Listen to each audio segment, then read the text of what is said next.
मुंबई भारतीय जनता पार्टीच्या वतीने आयोजित केलेल्या लाडक्या बहिणींचा देवाभाऊ कार्यक्रम मोठ्या उत्साहात झाला। या कार्यक्रमाचे दूरदृश्य प्रणालीद्वारे थेट प्रक्षेपण भाजप उत्तर रायगड जिल्हा मोर्चाच्या वतीने पनवेल शहरातील विरूपक्ष मंगल कार्यालयात आमदार प्रशांत ठाकूर, भाजपचे उत्तर रायगड जिल्हाध्यक्ष अविनाश कोळी, महिला मोर्चाच्या जिल्हाध्यक्ष अश्विनी पाटील यांच्या प्रमुख उपस्थितीत करण्यात आले होते। या कार्यक्रमास महिलांचा उत्स्फूर्त प्रतिसाद लाभला। महिला सक्षमीकरणाच्या दृष्टिकोनातून राज्यातील महायुती सरकारच्या माध्यमातून मुख्यमंत्री माझी लाडकी बहीण योजना यशस्वीपणे राबवली जात आहे। त्या अनुषंगाने महिलांच्या भावना जाणून घेण्यासाठी राज्याचे उपमुख्यमंत्री देवेंद्र फडणवीस यांनी मुंबईतून विविध भागांमध्ये दूरदृश्य प्रणालीद्वारे थेट संवाद साधला। पनवेलमध्ये झालेल्या या कार्यक्रमाला भाजपचे जिल्हा सरचिटणीस नितीन पाटील, चारुशिला घरत, पनवेल शहर अध्यक्ष अनिल भगत, माजी महापौर डॉ. कविता चौतमल, माजी सभागृह नेते परेश ठाकूर, महिला मोर्चा जिल्हा पदाधिकारी संध्या शारबिद्रे, मंजुषा कुद्रीमोती, वृषाली वाघमारे, पनवेल शहर अध्यक्ष राजश्री वावेकर तसेच पदाधिकारी, कार्यकर्ते, महिला मोठ्या संख्येने उपस्थित होत्या। यावेळी आमदार प्रशांत ठाकूर यांनी महायुती सरकारच्या माध्यमातून विविध जनकल्याणकारी योजना राज्यातील नागरिकांसाठी राबवण्यात येत आहेत। या योजना अविरतपणे सुरू राहतील।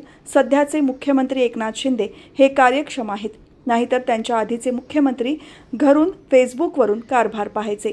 मुख्यमंत्री शिंदेंसोबत उपमुख्यमंत्री देवेंद्र फडणवीस हेही दमदारपणे काम करत असल्याचे सांगितले। तसेच जिल्हाध्यक्ष अविनाश कोळी यांनी मुख्यमंत्री, उपमुख्यमंत्री आणि महायुती सरकारने रक्षाबंधनाआधीच मुख्यमंत्री माझी लाडकी बहीण योजनेतून भगिनींना ओवाळणी दिली असल्याचे म्हटले। तर महिला मोर्चा जिल्हाध्यक्ष अश्विनी पाटील यांनी महिलांच्या सर्वांगीण विकासासाठी महायुतीचे सरकार कटिबद्ध असल्याचे सांगितले। या कार्यक्रमात सोनाली महाडिक यांनी विरोधक ही योजना पुढे बंद होईल असे सांगत आहेत। हे खरं आहे का हा प्रश्न उपमुख्यमंत्री देवेंद्र फडणवीस यांना विचारला। त्यावर उत्तर देत उपमुख्यमंत्र्यांनी जोपर्यंत महायुतीचे सरकार आहे तोपर्यंत हे पैसे तुम्हाला निश्चिंतपणे मिळतील असे स्पष्ट केले। तसेच ललिता कदम यांनीही यावेळी उपमुख्यमंत्र्यांशी संवाद साधत माझ्या मुलीने म्हणजे तुमच्या भाचीने तुमचे खास आभार मानले आहेत असे सांगितले। नमस्कार सर, मी ललिता सचिन कदम, मी कळंबोली रायगड येथून आहे आणि मी एक गृहिणी आहे। सर्वप्रथम मी बोलते की माझ्या मुलीने म्हणजे तुमच्या भाचीने तुम्हाला खूप खूप धन्यवाद दिले आहेत आणि सर्व महिलांच्या वतीने मी तुमची खूप आभारी आहे। ही जी योजना चालू केलेली आहे ती खरंच खूपच उत्तम आहे। असाच महिलांसाठी भरपूर योजना तुम्ही चालू केलेल्या आहेत, त्याचा सगळेजण मनापासून लाभ घेतात, तरी अशा योजना ह्या चालू राहाव्यात एवढीच विनंती आहे। बाकी खरंच खूप धन्यवाद तुम्हाला।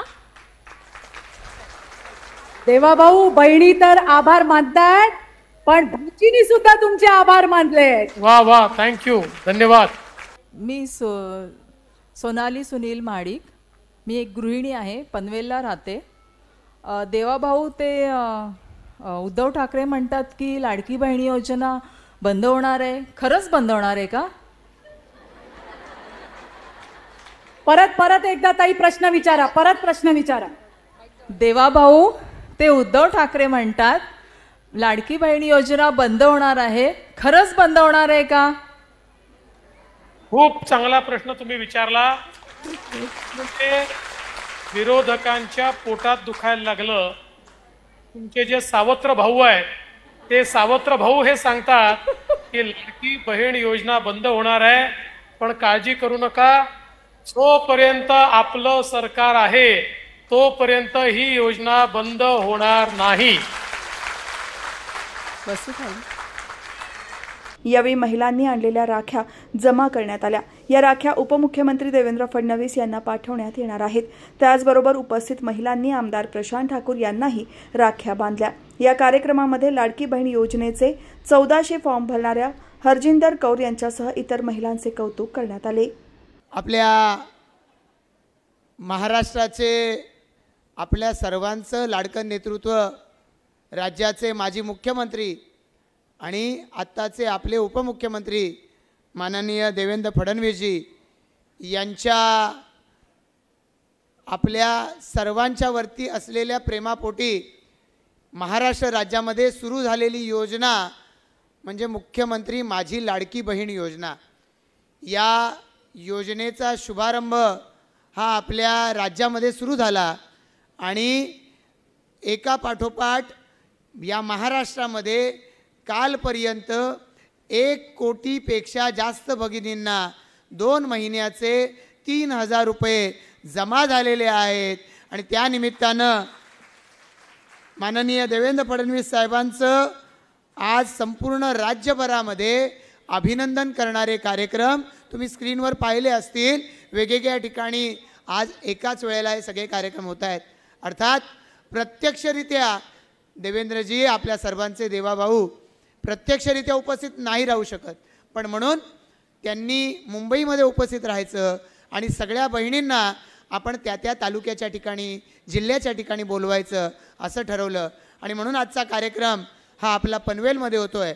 मी सगळ्यात आधी तुमचं सगळ्यांचं आजच्या कार्यक्रमाच्या निमित्तानं मनापासून स्वागत करतो आणि रक्षाबंधनाच्या पूर्वसंध्येला आपल्या घरातली सर्व तयारी बाजूला ठेवून भारतीय जनता पार्टीच्या आमंत्रणावरून तुम्ही साऱ्या इथे आलात. तुमचं सगळ्यांचं आम्हा सर्वांच्या वतीनं मनापासून स्वागत करतो. आपल्या सगळ्यांना मनापासून धन्यवाद देखील देतो.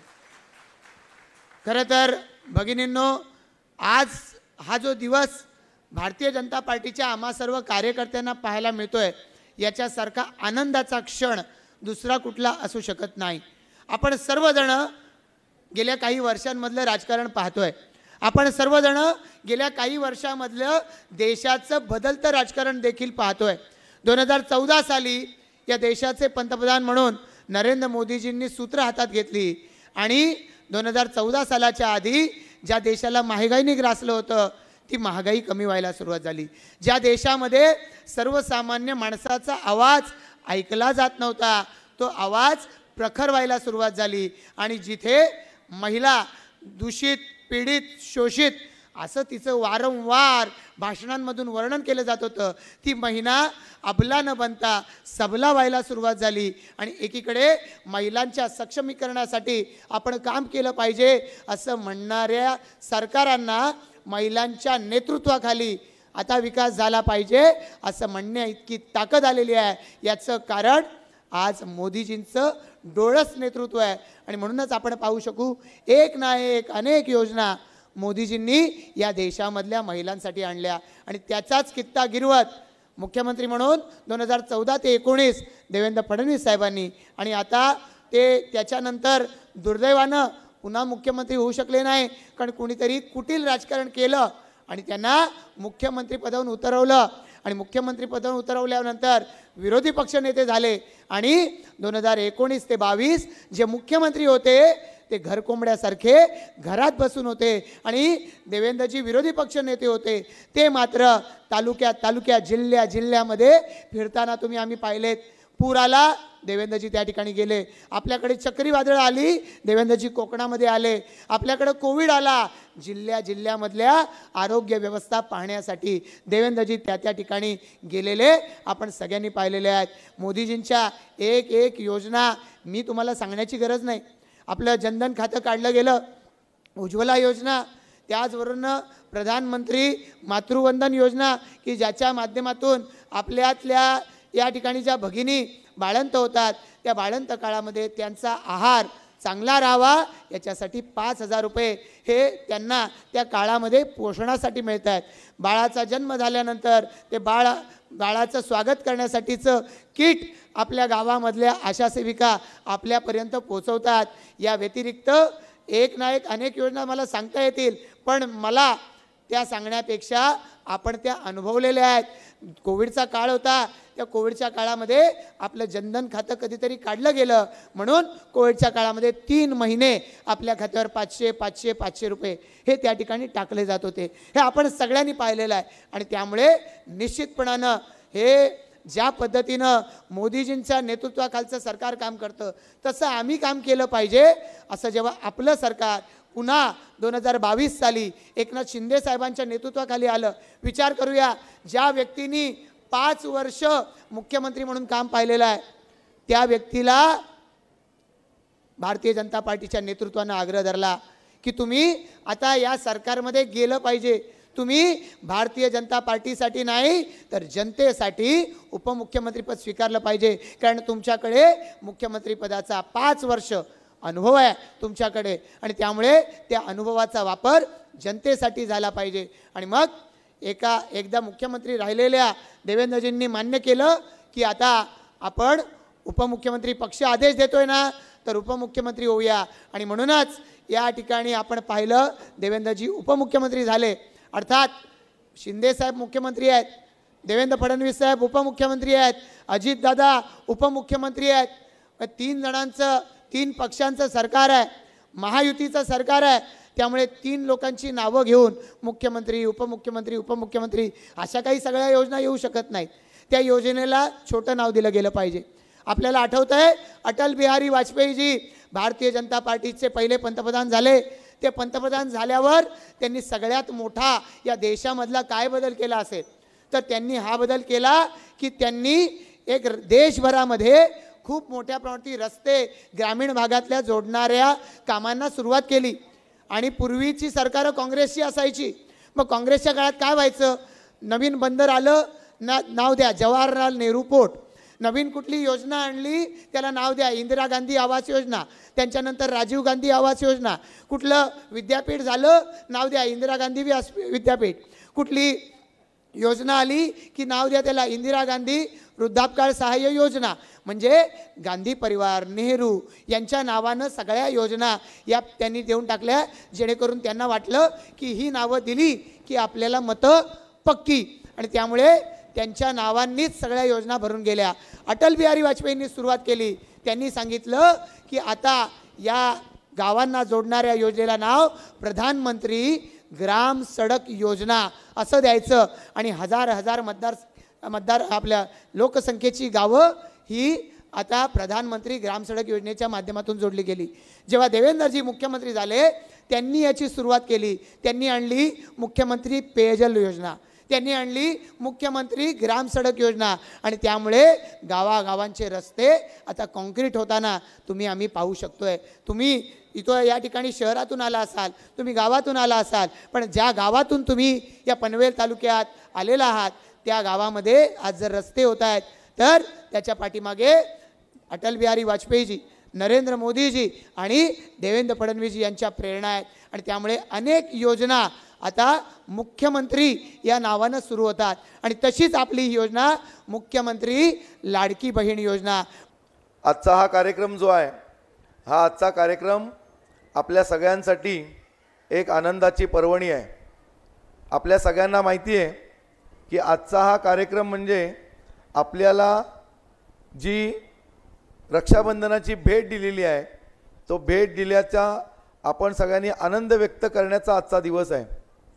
आज ज्या कार्यक्रमाचं नाव आहे ते म्हणजे लाडक्या बहिणींचा देवाभाऊ. हे जे नाव ठेवलं ते नाव का ठेवलं तर आज जी काही योजना महाराष्ट्रामध्ये लागू झाली, जी आपली मुख्यमंत्री लाडकी बहीण ही जी योजना झाली ती महाराष्ट्रामध्ये खऱ्या अर्थाने जी योजना आणण्याचे जनक कोण असतील तर ते आपले देवेंद्रजी फडणवीस साहेब आहेत. कारण ही योजना संपूर्ण